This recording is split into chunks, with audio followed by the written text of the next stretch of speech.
midterm elections. Midterm elections. Now, you know, look, there's no guarantee that that's going to work. But at least I understand, I can see the strategy now. I mean, Sure. That's what they're about. That's what they're trying to accomplish. Sure, makes total sense. Let me ask the two of you to stand by. We've got to get a commercial break in. Also, just a reminder to all of you, we're waiting for this White House daily briefing to get going. Again, just a reminder, the president leaving for Davos tonight, but we're gonna have this briefing momentarily. Also, what exactly would a deposition look like between President Trump and someone on Mueller's team, or perhaps even Bob Mueller himself? We're going to take a look at what some of Trump's older depositions might reveal about him. Also ahead today, a judge declares, quote, "I just signed your death warrant." After a week of brave and emotional testimony, today the former team doctor for USA Women's Gymnastics was sentenced to up to 175 years in prison for years of sexual abuse. More on him. We're back in a moment.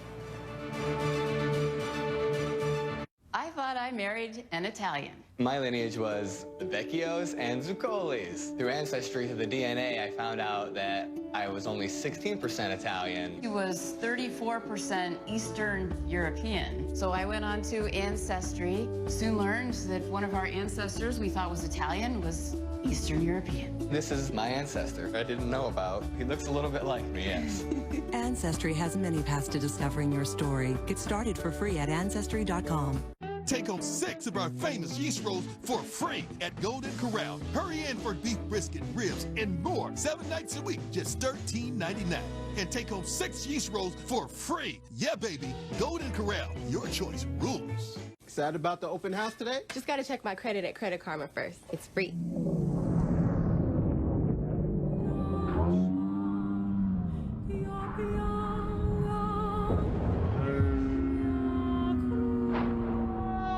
Checking will lower your score. We'll never get out of here. Actually, checking your credit score with Credit Karma never lowers it at all. Really?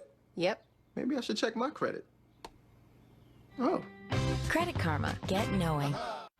I've got to say, I love the new place. Oh, thanks. Yeah, I took your advice and had Geico help with renter's insurance. It was really easy.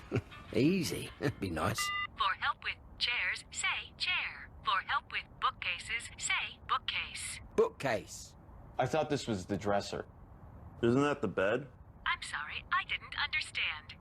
For help with chairs, say chair. Does this mean we're not going out? Bookcase. See how easy renter's insurance can be at geico.com.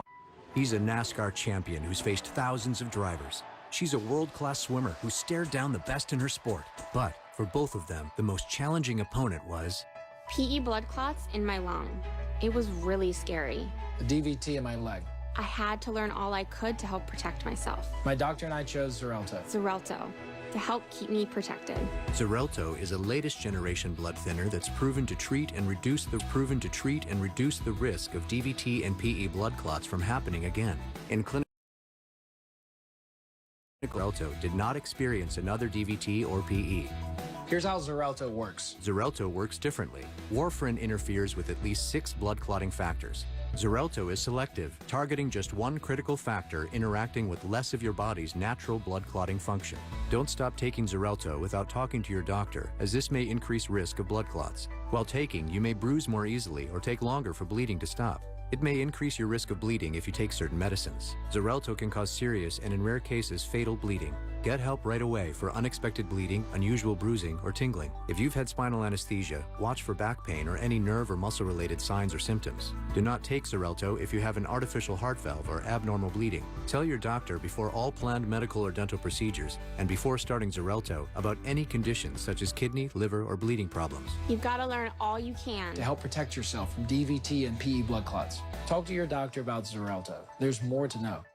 Mary Lou Retton, gold medal gymnast for Australian Dream. After years of intense training, I deal with minor back pain every day. I've tried a lot of pain relief products, but Australian Dream Back Pain Cream is the one product that has provided me with temporary relief. I highly recommend it. Australian Dream Back Pain Cream provides temporary relief for simple backache, and it's backed by a 100% money-back guarantee. Buy Australian Dream in stores or online today.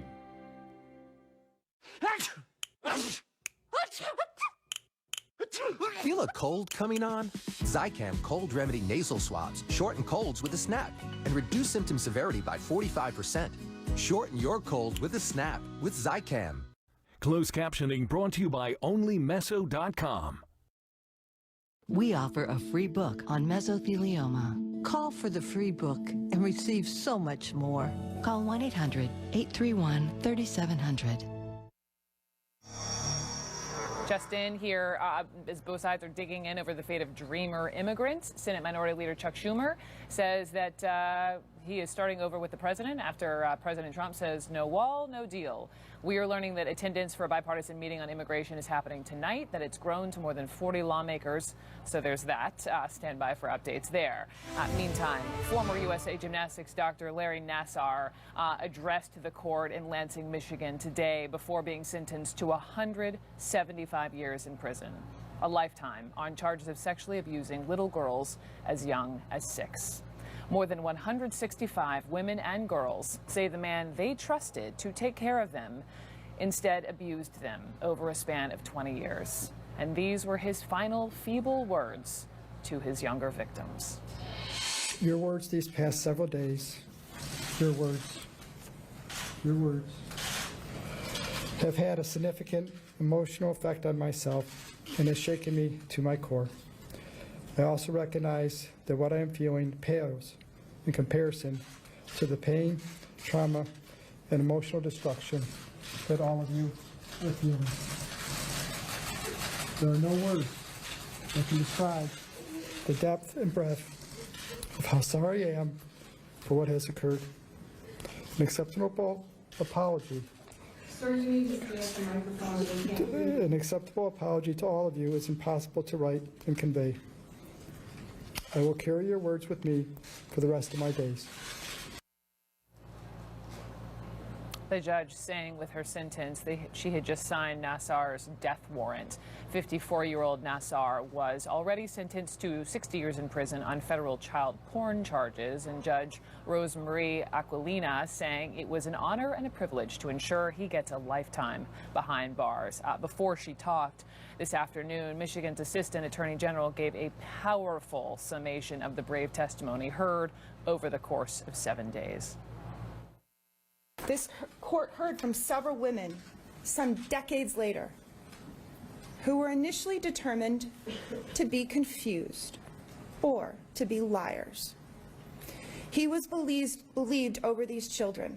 What does it say about our society when victims do come forward and they are automatically met with skepticism and doubt, treated as liars until proven true? With each time he got away, he was empowered to continue and perfect and abuse even more. We have seen the worst of humanity and the best in these past few days. The pain and destruction caused by evil, selfish takers like this defendant. But we have also seen how one voice can start a movement, how reckoning can deliver justice, how a community can support and empower and start healing. Would you like to withdraw your plea? No, Your Honor. Because you are guilty, aren't you? Are you guilty, sir? I said my plea, exactly. You have not yet owned what you did, that you still think that somehow you are right, that you are a doctor, that you're entitled, that you don't have to listen, and that you did treatment. I wouldn't send my dogs to you, sir. You do not deserve to walk outside of a prison ever again. You have done nothing to control those urges, and anywhere you walk, destruction will occur to those most vulnerable. My page only goes to 100 years. Sir, I'm giving you 175 years, which is 2,100 months.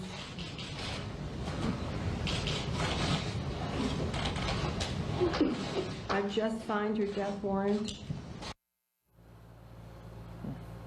Olympic gymnast Dominique Moceanu has known Dr. Nassar since she says she was 10 and was in that Michigan court just yesterday just to support her fellow gymnasts, the survivors. Moceanu had escaped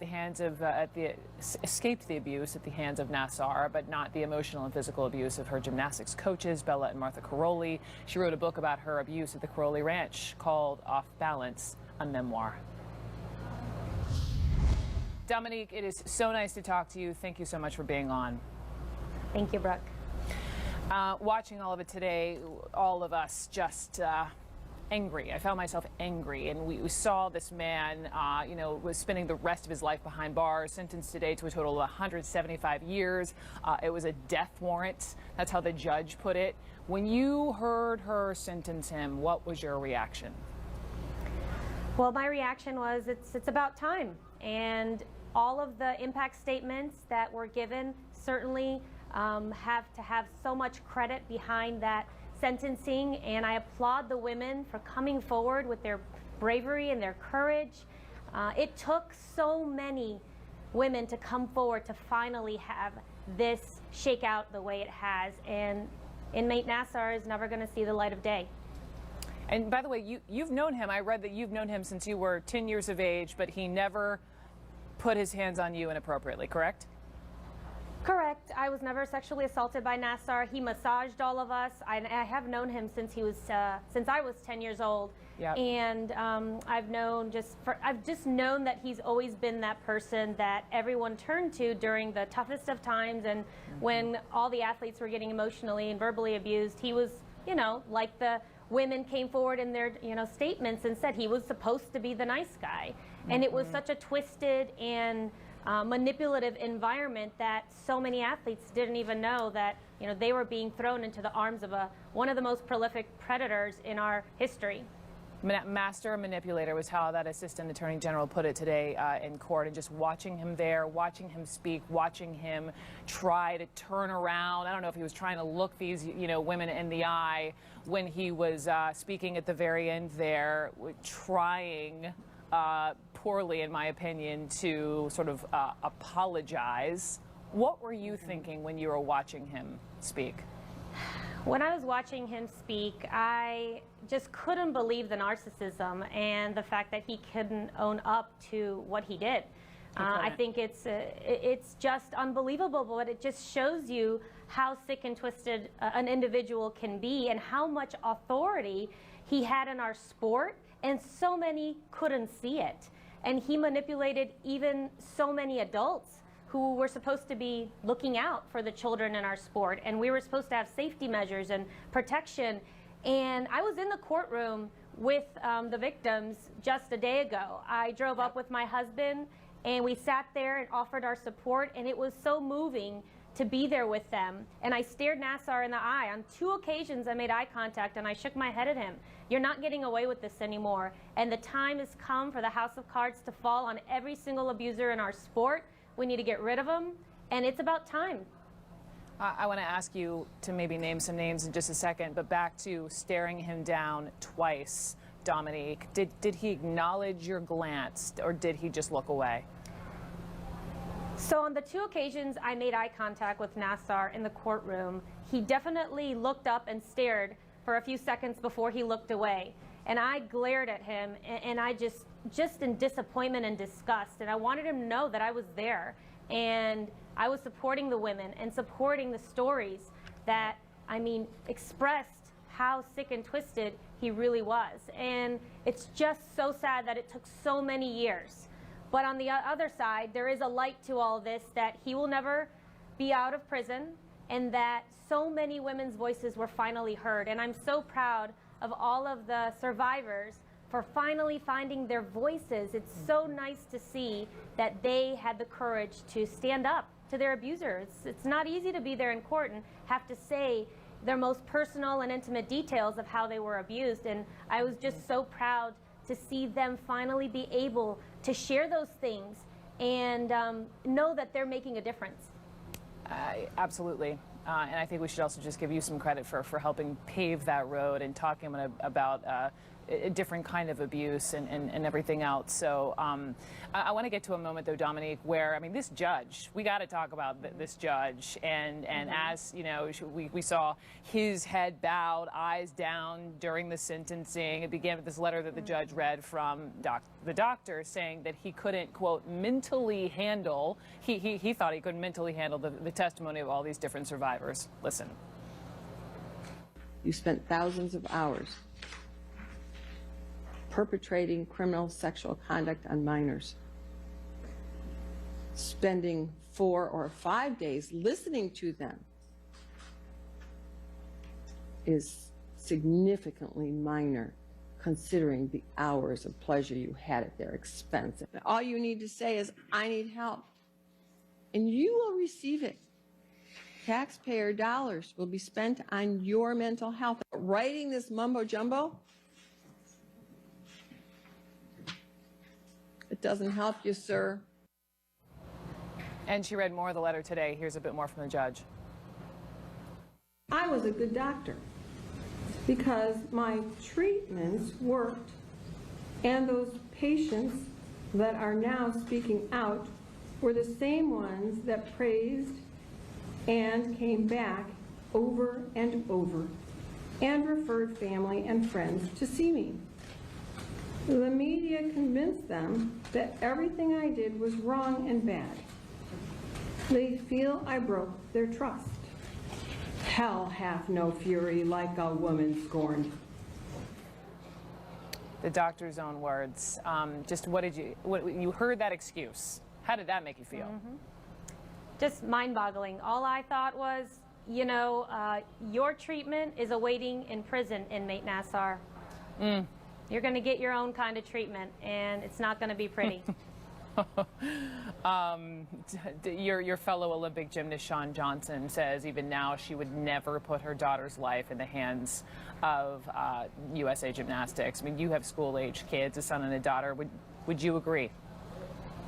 Well, I don't ever want to put my own fears upon my children. My son is a gymnast and a competitive gymnast, and he loves the sport.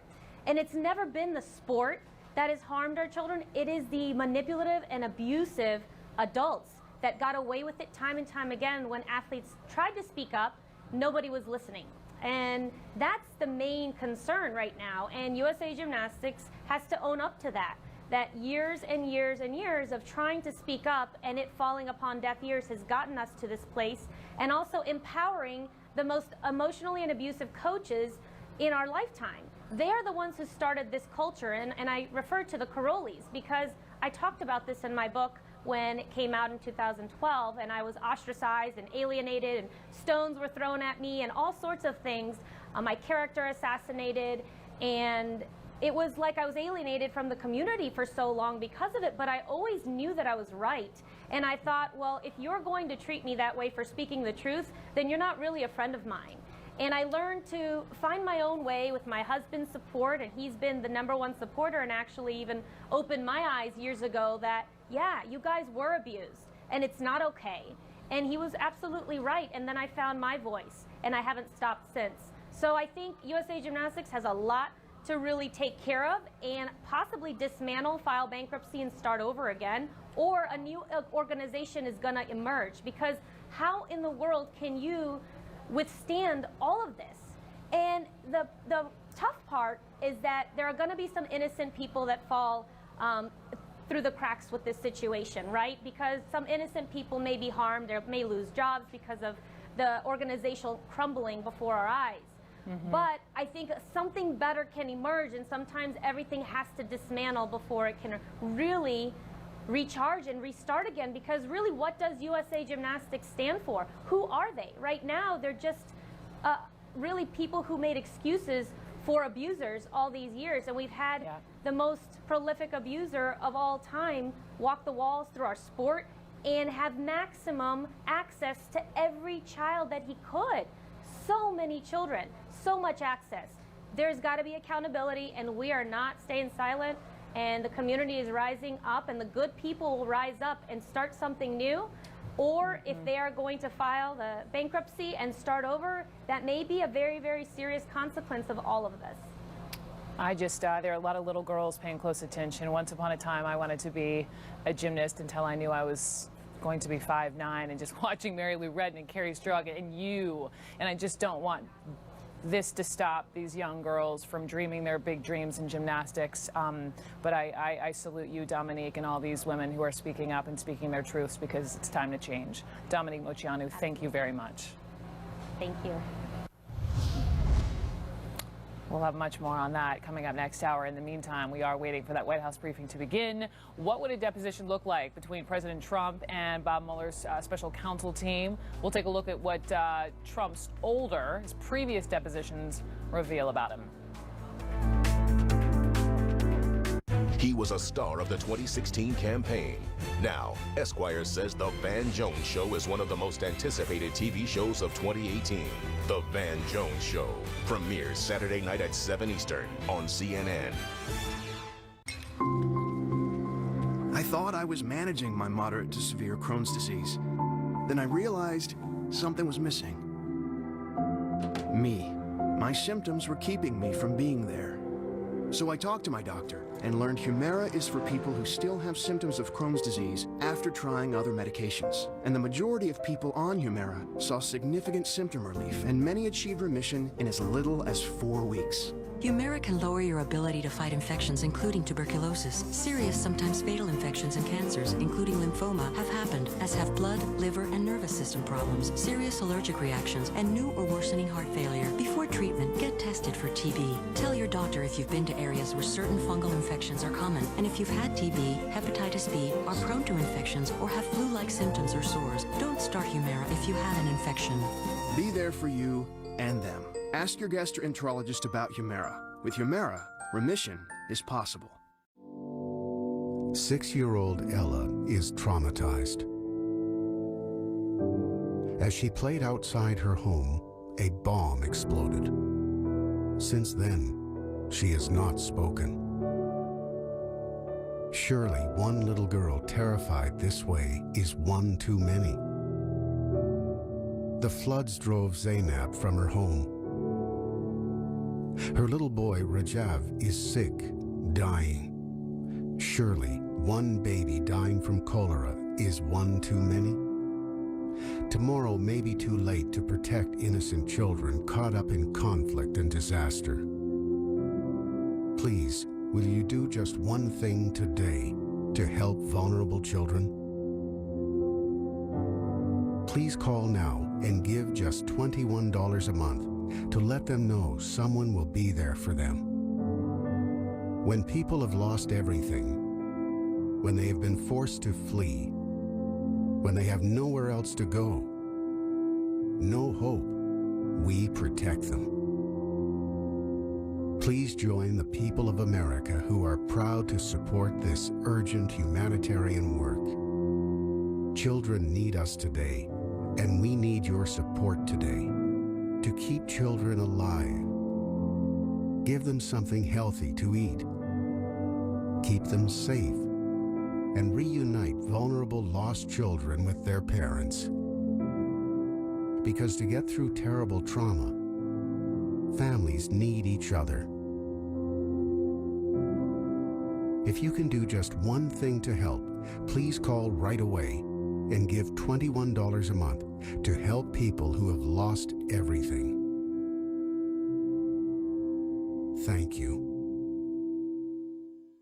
My experience with USAA has been excellent. They always refer to me as Master Sergeant. They really appreciate the military family, and it really shows. We've got auto insurance, homeowners insurance. I had an accident with the vehicle. I actually called USAA before we called the police. USAA was very hands-on, very quick, very prompt. I feel like we're being handled as people that actually have a genuine need. We're the Weber family, and we're USAA members for life. USAA. Get your insurance quote today. Closed captioning brought to you by Coldies. Shorten your cold with Coldies. Coldies can shorten your cold by 42%. This was nice. Might not make your first date 42% better. Shorten your cold with Coldies, guaranteed.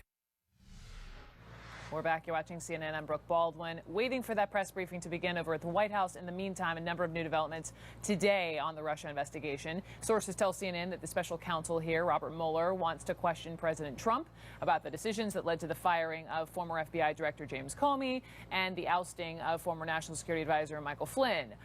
We have certainly seen the president get peppered with questions, mainly by reporters, but getting grilled by investigators under oath is entirely a different ballgame. And perhaps the closest idea of seeing what he could face comes from deposition videos. So let me play a clip for you. This is from 2016 when then candidate Trump was getting deposed in his lawsuit against those two celebrity chefs who pulled out of Trump's redevelopment project at Washington, D.C.'s old post office building. Here he was. Do you keep handwritten notes? No. I think your daughter told me in her deposition that you don't email, and I observed that that's because you're a very smart person. Yes, we've figured that out. It took a lot of people a long time to figure that out. That's right. But do you make notes? Do you have anything on paper related to this case? No, I don't. While the president may have mastered those questions, depositions have also forced Donald Trump to own up to his untruths. Here is CNN's Alex Marquardt. It is one case that gives clear insight into the president's rocky relationship with the truth. In 2007, Trump sued the author of this book, Trump Nation, The Art of Being the Donald, for writing that Trump was not actually a billionaire. But in a sworn deposition, he was repeatedly caught by lawyers having made past statements that were either exaggerated or demonstrably false. 30 times, according to the book's author, Tim O'Brien, who spoke with CNN's Brian Stelter. On and on and on, issue after issue. And I was fortunate to have a great legal team that simply let him walk into that trap. He had said X publicly, and then we presented him with documents that were contrary to that. There was the story of how much he was paid for a 2005 speech. True, I read that in New York you got $1 million. A speech? Yes. For the Learning Annex. Yes, that's true. It's actually more than that. But under oath, Trump said it was actually less than half of that, $400,000. In the book, Trump told O'Brien, "I had zero borrowings from my father's estate. I give you my word." But in the deposition, "I think a small amount a long time ago," he said, like in the $9 million range. Back famously when The Art of the Deal first came out, he spoke about truthful hyperbole, his willingness to exaggerate about almost anything that came into his realm, people he had met, how much money he had, how successful he was. And he's never, I mean, we had decades now of Trump frequently lying or exaggerating about a wide range of things. Including about secretly recording conversations, which he told O'Brien he did. But in the deposition, Trump said, "I'm not equipped to tape record. I figured the only way I could make him write what I was actually saying was to have him at least think that he was being tape recorded." Alex Marquardt there with that. Back with me, former independent counsel Robert Ray and CNN special correspondent Jamie Gangel. Where is Stephen Colbert when you need him? And the phrase truthiness. Bob, to you first, just knowing if you are Robert Mueller and the team and you're going into the deposition, and let's assume this is happening in person and not written questions, which it sounds like maybe some in the White House would like, and you know that the president's penchant to this, what are we calling it, truthful hyperbole. How do you deal with that? Well, there's a difference, obviously, between submitting to an interview under oath, under penalty of prosecution for false statements, and having statements in the media which are not, sworn to under There's penalty. a big difference. Right? So, I mean, that's the obvious thing. I mean, I'm making a whole big deal of this. That's sort of the basic thing to understand. First, a minor correction. The interview that Bob Mueller's office will conduct, if they conduct it, of the president, will be in person with the president's lawyers present. You'll have John Dowd there and Ty Cobb, presumably. FBI agents will be present. Presumably Bob Mueller will be present. Hang on, Bob. Let me come back to you. Here's Sarah Sanders at the White House. The president spoke earlier today with Kentucky Governor Matt Bevin and offered his deepest sympathies and condolences to the victims of the attack at Marshall County High School. We are preparing to leave tonight for Switzerland, where the president will be attending the World Economic Forum. Director Cohn and General McMaster did a great job previewing that trip to all of you yesterday, so I won't add too much more to their remarks. The president is very much looking forward to delivering the message to the world that America is open for business and that there is no better time in history to invest and create jobs here in the United States. As you all know, this week is National School Choice Week. Secretary DeVos has been a strong leader on this issue for many years, and she was doing a great job leading the charge at the Department of Education. The President released a proclamation officially declaring this National School Choice Week. To maintain our global leadership and strengthen our modern economy, he wrote, "America's education system must prepare students for the unforeseen challenges of the future by giving parents more control over their children's education. We are making strides toward a future of unprecedented educational attainment and freedom of choice." During National School Choice Week, I encourage parents to explore innovative and educational alternatives, and I challenge students to dream big and work hard for the futures they deserve.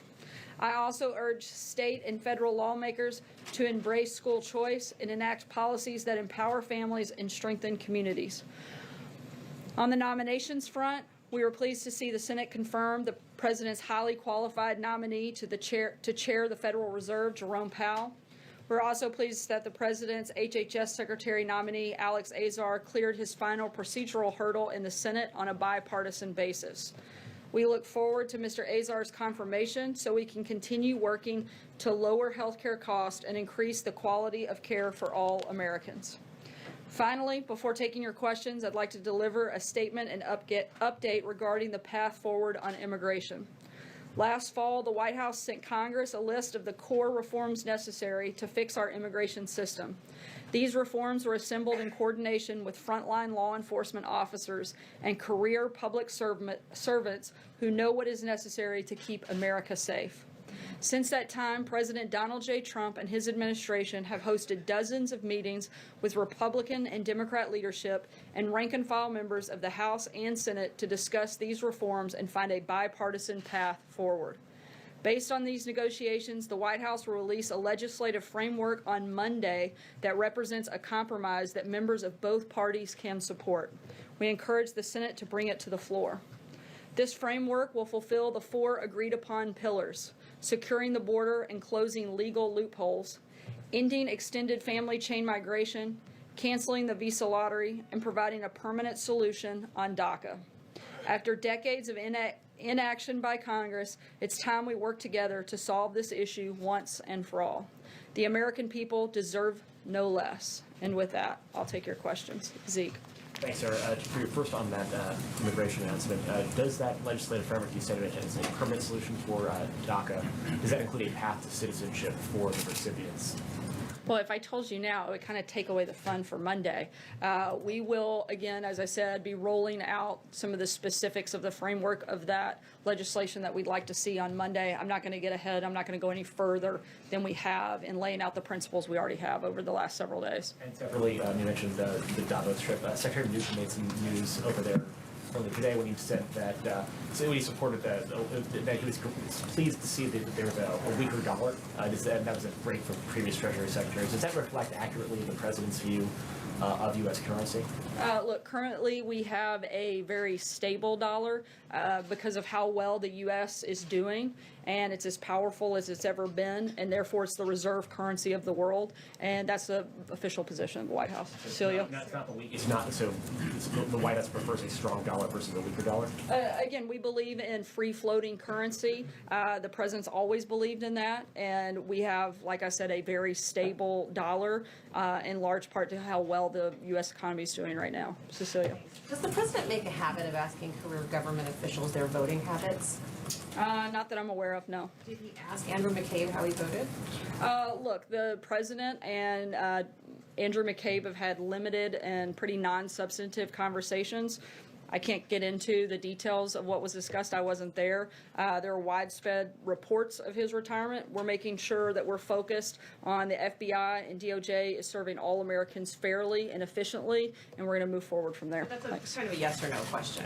He did or didn't ask. I wasn't in the room. I don't know what was discussed. I know he didn't ask me, so I can tell you that. Pamela? But does the president trust the FBI and the people who work at the FBI? He certainly has 100% confidence in Director Wray, and that's why he put him there. He feels like he is the right person to lead the FBI. As I've said many times before, he has confidence in the rank-and-file members of the FBI. We're not going to let a few bad actors tarnish the entire group. But that's why Director Ray is there, and he feels like any changes that need to be made, he will make those changes. Kevin. Thank you, Sarah. The Justice Department is threatening 23 so-called sanctuary cities, including New York, Chicago, and Los Angeles, with subpoenas if they fail to provide documents to show whether local law enforcement officials are sharing information with federal immigration authorities. What's the White House's view on this? And the fallout from that appears to have affected the attendance of some mayors to today's event. If you would comment on that, I appreciate it. The White House has been very clear that we don't support sanctuary cities. We support enforcing the law and following the law. And that is the Department of Justice's job, is to do exactly that. And if mayors have a problem with that, they should talk to Congress, the people that pass the laws. Department of Justice enforces them, and as long as that is the law, the Department of Justice is going to strongly enforce it. How will that impact the White House's relationship with some of the larger city mayors in this country, with whom this White House is pledged to not only work hand in hand on some major policy issues, in particular with infrastructure? Look, we would love to be able to work with these mayors, particularly on issues like infrastructure and other things, but we cannot allow people to pick and choose what laws they want to follow. If we have a country with no laws, then nothing matters. So we cannot allow a few individual people to decide that they don't want to follow the rules. You guys wouldn't be allowed to do that in your own networks and outlets, and the federal government cannot allow people to act independently and completely ignore the law. Major. In the development of this compromise framework that you're going to release on Monday, how closely did the President and his staff work with the House Republican leadership? Look, we've been working with both House and Senate members. We've had dozens of conversations with them, and the framework that you see on Monday will be born out of a lot of those conversations that we've had with a number of members, both Republicans, Democrats, House and Senate. The President's belief that once that's presented, that would be a package that could pass the House of Representatives? We'd certainly like to think so. Again, we've taken into account all of the conversations that we've had, both at the presidential and the staff level, and tried to incorporate that into what we think addresses all of the different things that we've heard from the various stakeholders throughout the last several months. We'll be able to pass the House and the Senate, and that's the...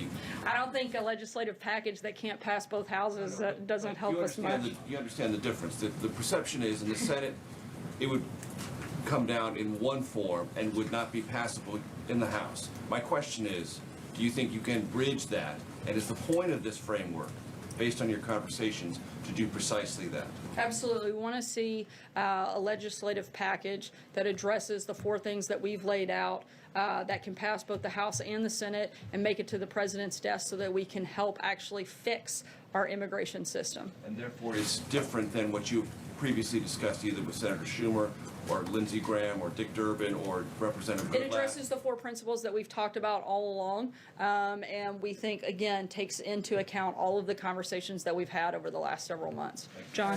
Thanks a lot, Sarah. Steve Bannon, the former chief strategist for the president, in the next few weeks will likely come before the special counsel's office to submit to an interview with the special counsel's office.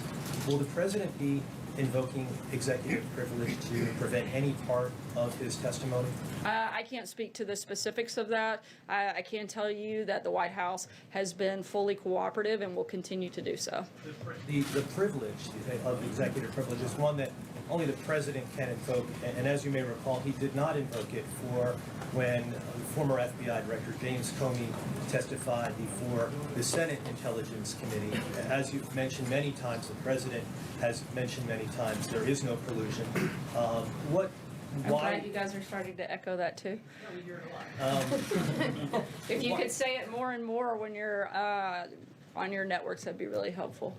Why would the president want to invoke executive privilege? After all, he didn't do so for the former FBI director. Look, I'm not going to walk through hypothetical conversations or negotiate with you guys. That's something that the attorneys are going to do. I can tell you, once again, the White House will remain and continue to be fully cooperative with the special counsel and allow them to work through their process. Yeah. Right here. Go ahead. Yeah, so the president on immigration seems to have positioned himself in the center between the House and the Democrats and the Senate. The Democrats seem to be moving further left and pulling bait and switch on border wall funding. What is the benefit of the president being in that position as negotiations move forward? Look, the president's in the position to lay out a framework.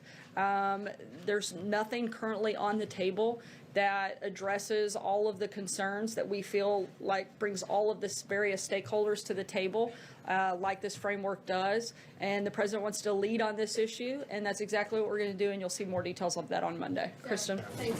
What was the president's reaction to learning that his former national security advisor, Michael Flynn, didn't immediately tell him that he was interviewed by the FBI here at the White House? Look, as you know, I'm not going to get into the details of anything on this case. If you have specific questions on that, you'd have to reach out to the special counsel. Frustrated by that? I haven't spoken to him about that specific issue. Last time as he spoke with Michael Flynn? I'm not sure. And does the president still think that Michael Flynn is a quote-unquote wonderful man? I haven't asked him since he made that statement. One final question, Sarah. You told Cecilia that you hadn't asked the president whether he asked how Andrew McCabe had voted. That's one of the stories that's the leading story of the day. You didn't talk It's to not the the leading president? story that most Americans care about. president about one of the even big all of the stories? polling that any person in here would take, I very seriously doubt that any person in America would list that as an issue they care about. And frankly, that's what we're focused on. Ask him and get us an answer. I'll let you know. John? Thank you, Sarah. Two brief questions. First, housekeeping matter. It has been reported unofficially that the president will host French President Emmanuel Macron and his wife at his first state dinner coming up this April, I believe. Will you confirm that President Macron will be his guest and make a state visit here? Yes, I can confirm that that will be the first state visit. The date is still being finalized, and we don't have that yet done, but as soon as we do, we'll certainly let you know. And my other question is, recently, district courts in Moscow have ruled that Mr. Navalny, the dissident against the Kremlin, will not be allowed on the ballot, and he repeatedly has run into efforts that have kept him from having a competitive election against President Putin. Does the White House have any feelings about that and about the Russian elections? I'll have to get back to you on that one. Fred? I have two questions. First, could you comment on the president nominating Charles Reddick to be the IRS commissioner? We don't have any personnel announcements on that front at this point. Okay. And another question. In light of the fake news awards last week, wanted to ask, there's been some reports about how the EU Commission has set up a panel to investigate fake news. Other European democracies, allies, have set up panels to look into fake news, saying that they're trying to protect democracy. This has some people concerned about governments actually looking in, deciding what's truth and not true. Can you say, in light of what the president has talked about in fake news, that this is not something the U.S. government should ever do? Look, we certainly believe in a free press, but we also believe in a fair and accurate press. Hunter? Thank you, Sarah. Was the president speaking more metaphorically when he promised to build a solid wall that was over 30 to 50 feet high along the border?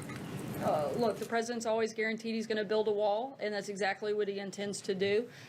Over the past several years, I know he's talked about what that could look like. In some places we have natural barriers that you don't actually need the wall, and in other places where it is desperately needed as determined by law enforcement officials and DHS, that's where we would put the wall. At this moment, what does his actual vision of the wall look like, though? I think you'll see some more of those details laid out in the framework on Monday. From the 30 to 50 foot physical barrier? Again, you'll see some of the details laid out on Monday. Maggie? Thanks, Sarah. The president has said repeatedly there was no collusion between the campaign and Russia. Can you define what he means when he says collusion? Is he talking about meetings between officials? Is he talking about information exchanging hands? What does that Look, I think the accusation against the president is that he had help winning the election, and that's simply untrue. The president won because he was the better candidate, because he worked harder, because he had a message that America actually cared about and believed in, and came out in a historic fashion and supported and voted for him. That's why he won. It wasn't because of some made-up hoax that has been created to delegitimize this president. It's because he was the the best candidate at the right time that America wanted to see, and that's why he's in the Oval Office today. Sarah, just to follow up, does he think that the reporting from the intelligence community saying that there was hacking that went on done by Russia, he rejects that? Or does No, he he's addressed that, but that doesn't mean that he participated in it. I think those are very different things. Stating the existence of something happening is very different than having helped make it happen, and you can't conflate the two. And I think oftentimes that's what individuals are trying to do. Right. Does he mean that about himself or about campaign officials? When he says collusion between the campaign, does he mean himself or does he mean that no one on his campaign could have done anything? Look, I think he's